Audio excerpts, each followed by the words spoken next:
Hello ସାଙ୍ଗମାନେ, ଆଶା କରୁଛି ଆପଣମାନେ ଖୁସିରେ ଥିବେ ଆଉ ଭଲରେ ଥିବେ।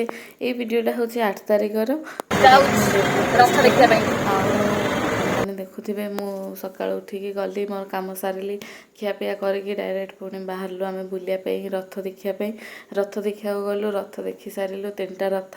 ମୋ ଲାଇଫ୍ରେ ଏଇଟା ଫାର୍ଷ୍ଟ ଟାଇମ୍ ମୁଁ ଦେଖିଲି ରଥଯାତ୍ରାରେ। ଆଉ ମା ଗୁଣ୍ଡିଚା ମନ୍ଦିର ପାଖରେ ଏଇଟା ମୁଁ ଦେଖିଲି। ଦେଖି ସାରିଲା ପରେ ଦେଖନ୍ତୁ କେଉଁ ଭଳିଆ ଭିଡ଼। ତାପରେ ମନ୍ଦିରଟା ଦେଖନ୍ତୁ କେତେ ସୁନ୍ଦର ସଜା ହେଇଛି, ମାଉସୀ ମା ମନ୍ଦିର। ତାପରେ ସିଆଡ଼ୁ ତ ଚାଲି ଚାଲି ଆସିଲୁ, ଟିକେ ଲେମ୍ବୁ ପାଣି ପିଇ ଦେଇକି ତାପରେ ଦେଖନ୍ତୁ କେତେ ସୁନ୍ଦର ଆମର ପୁରୀ ମନ୍ଦିରର ପାଖରେ କେତେ ସୁନ୍ଦର ସୁନ୍ଦର ସବୁ ଦୋକାନ ଦିଆ ହେଇଛି। ସବୁ ଜିନିଷ ଦେଖିଲେ ତ କେମିତି ଲାଗିଲା? ଖୁସି ଲାଗିଲା ନା? ହଁ, ସେମିତି ଖୁସି ଲାଗିବ। ଆଉ ଦେଖନ୍ତୁ ଏଇଠି ଗୋଟେ କେତେ ବଡ଼ ଧୂପକାଠି ଗୋଟେ ଲାଗିଥିଲା।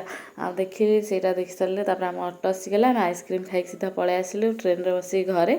ଆପଣମାନଙ୍କୁ ଭିଡ଼ିଓଟି କେମିତି ଲାଗିଲା? ଆଶା କରୁଛି ଯଦି ଭଲ ଲାଗିଥିଲା ଲାଇକ୍ କମେଣ୍ଟ ସେୟାର କରିବେ।